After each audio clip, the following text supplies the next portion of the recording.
जय Hind ladies and gentleman. आज की इस वीडियो में हम एफकेट की संपूर्ण जानकारी को जानेंगे। एफकेट का फुल फॉर्म है एयरफोर्स कॉमन एडमिशन टेस्ट। ये एक नेशनल लेवल का एग्जाम है जिसके थ्रू आपको इंडियन एयरफोर्स में एज एन ऑफिसर रिक्रूट किया जाता है। इसमें डिफरेंट ब्रांचेस के लिए आपको सेलेक्ट किया जाता है, जैसे कि flying branch, ground duty technical branch and ground duty non technical branches.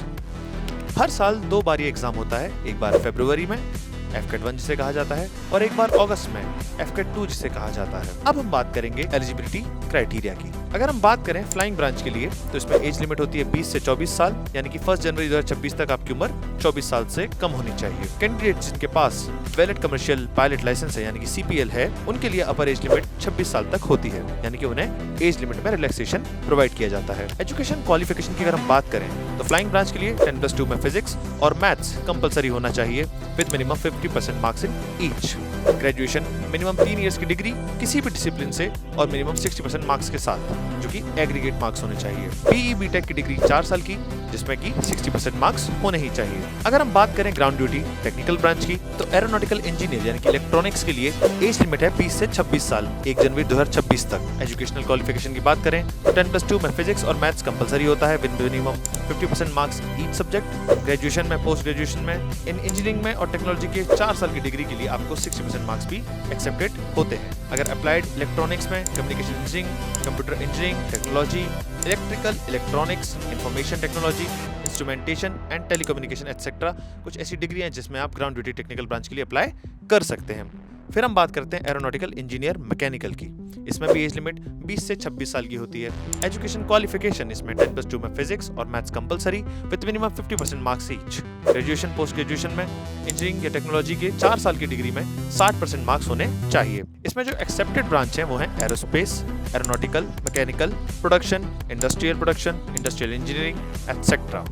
अगर हम बात करें ground duty non technical branches की, जिसमें कि एडमिनिस्ट्रेशन सबसे पहले आता है, उसमें एज लिमिट होती है 20 से 26 साल। इसमें एजुकेशन क्वालिफिकेशन आपके पास एक ग्रेजुएट डिग्री होनी चाहिए किसी भी डिसिप्लिन से विद मिनिमम 60% मार्क्स और इक्विवेलेंट। फिर आप आते हैं लॉजिस्टिक में। इसमें भी आप किसी भी एजुकेशन के बैकग्राउंड से, चाहे कॉमर्स, आर्ट्स या मैथमेटिक्स या साइंस, इसमें भी आपकी एज लिमिट 20 से 26 साल की होनी चाहिए। और एजुकेशन क्वालिफिकेशन में आपके पास ग्रेजुएशन की डिग्री होनी चाहिए मिनिमम 3 साल की और मिनिमम 60% मार्क्स और इक्विवेलेंट आपके किसी भी डिसिप्लिन में होने चाहिए। बात करें अकाउंट्स की तो इसके लिए स्पेसिफिकली 20 से 26 साल की आपकी एज लिमिट होती है और एजुकेशन क्वालिफिकेशन में BCom की डिग्री मिनिमम 3 साल की विद मिनिमम 60% मार्क्स के साथ चाहिए ही चाहिए। फिर अगर बात करें हम एजुकेशन ब्रांच की, जो कि बहुत इंपॉर्टेंट ब्रांच है, इसमें एज लिमिट 20 से 26 साल है। इसमें आपको पोस्ट ग्रेजुएट डिग्री चाहिए मिनिमम 2 इयर्स की in any discipline with minimum 50% marks overall and 60% marks in graduation. सबसे खास एंट्री की अगर हम बात करें NCC स्पेशल एंट्री की, जो कि आपको प्रोवाइड करती है परमानेंट कमीशन इंडियन एयरफोर्स में एज अ फ्लाइंग ऑफिसर, यानी कि फ्लाइंग ब्रांच के लिए आप एलिजिबल हो जाते हैं और 20 से 24 साल इसकी एज लिमिट होती है। अगर कोई कमर्शियल पायलट लाइसेंस होल्ड करता है तो उनकी एज 26 साल तक अलाउ की जाती है। अब अगर हम इसी में एजुकेशन क्वालिफिकेशन की बात करें तो 10+2 में फिजिक्स एंड मैथमेटिक्स के साथ 50% मार्क्स मिनिमम चाहिए ही चाहिए एंड ग्रेजुएशन में मिनिमम 3 इयर्स के साथ 60% मार्क्स की आवश्यकता होती है। BE BTech यानी कि जिन्होंने 4 साल का कोर्स कर रखा है उन्हें मिनिमम 60% मार्क्स लाने होते हैं। NCC एयरविंग सीनियर डिवीजन में C सर्टिफिकेट होल्डर होना जरूरी है। अब हम आगे बढ़ते हैं एफकेट एग्जाम के स्ट्रक्चर को जानने के लिए।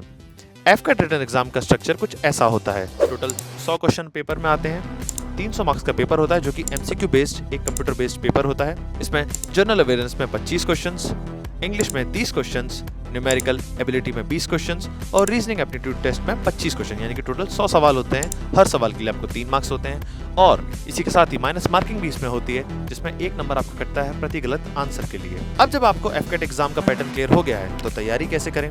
सिंपल है, ज्वाइन करो मेजर गर्ल्स की क्लासेस को। MKC एक ऐसी एकेडमी है जो लास्ट 18 सालों से लाखों स्टूडेंट्स को डिफेंस एग्जाम जैसे कि एफकेट, NDA, CDS क्लियर करवाने में मदद कर रही है। यहाँ आपको मिलता है एक्सपर्ट फैकल्टी का proper guidance, latest AFCAT syllabus के हिसाब से updated study material, daily practice test और मॉक टेस्ट। इसके साथ ही डाउट क्लियरिंग सेशंस और सबसे इंपॉर्टेंट एक मोटिवेटेड एनवायरनमेंट जहां हर दिन आप डिफेंस फोर्सेस का जज्बा महसूस करोगे। अब हम आगे चलते हैं इंटरव्यू की प्रोसेस की तरफ। AFSP interview air force selection board का एक इंटरव्यू प्रोसेस है। जिसमें रिटन एग्जाम क्वालिफाई करने के बाद शॉर्ट लिस्टेड कैंडिडेट को AFSB सेंटर में बुलाया जाता है for the SSB process. AFSB process 5 दिन का होता है, जिसमें अलग अलग टेस्ट और इंटरव्यू होते हैं। फ्लाइंग ब्रांच के कैंडिडेट्स के लिए एक एडिशनल टेस्ट भी होता है, जिसको CPSS यानी कि कंप्यूटराइज्ड पायलट सिलेक्शन सिस्टम, जो कि PAPT जिससे पहले होता था, अब उसकी जगह पे CPSS को इंट्रोड्यूस किया गया है। आपको यहाँ पे मैं ये भी बताता चलूँ कि AFSB सेंटर 5 जगह पे है, जो कि है देहरादून, मैसूर, गांधीनगर, वाराणसी और गुवाहाटी। अगर हम बात करें AFSB के 5 डे प्रोसीजर के ब्रेकडाउन के बारे में, तो हम यहाँ पे आपको पता चलेंगे डे 1 पर स्क्रीनिंग टेस्ट कंडक्ट होता है। इसी दिन आपकी रिपोर्टिंग भी होती है और इनिशियल डॉक्यूमेंटेशन होता है। स्क्रीनिंग टेस्ट में आपका OIR टेस्ट यानी कि ऑफिसर्स इंटेलिजेंस रेटिंग टेस्ट होता है और साथ में picture perception and discussion test होता है। उसके बाद उसी दिन शाम को आपका साइकोलॉजिकल टेस्ट भी कंडक्ट करवा लिया जाता है, जो कि स्टेज 2 का पार्ट होता है। स्टेज 1 को स्क्रीनिंग टेस्ट कहा जाता है और स्टेज 2 को उसके आगे का प्रोसेस, जिसमें साइक टेस्ट, DTO टास्क और इंटरव्यू होता है। उसके बाद होती है आपकी फाइनली कॉन्फ्रेंस। अगर हम डिटेल में जाने कि साइक टेस्ट होता है, फिर DTO टास्क होते हैं और पर्सनल इंटरव्यू होता है, तो यानी कि 5वें डे पर होता है आपकी फाइनल कॉन्फ्रेंस और उसी दिन आपका रिजल्ट डिक्लेयर किया जाता है डे 5 पर। अगर आप फर्स्ट डे को ही स्क्रीनिंग टेस्ट में फेल हो जाते हैं तो आपको तुरंत ही रिटर्न कर दिया जाता है और आपको स्क्रीन आउट कहा जा सकता है।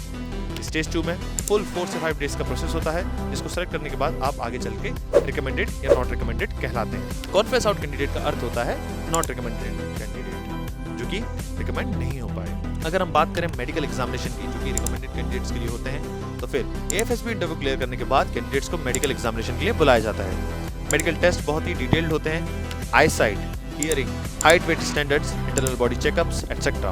फ्लाइंग ब्रांच के कैंडिडेट्स के लिए मेडिकल स्टैंडर्ड सबसे स्ट्रिक्ट होते हैं, स्पेशली आई साइट और हार्ट हेल्थ के लिए। ग्राउंड ड्यूटी के लिए थोड़ा रिलैक्स स्टैंडर्ड्स होते हैं। मेडिकल एग्जाम के लिए कैंडिडेट को करना पड़ता है visit institute of aerospace medicine IAM Bangalore for flying branch candidates. Air force central medical establishment AFCME new Delhi में है फॉर ग्राउंड ड्यूटी कैंडिडेट्स।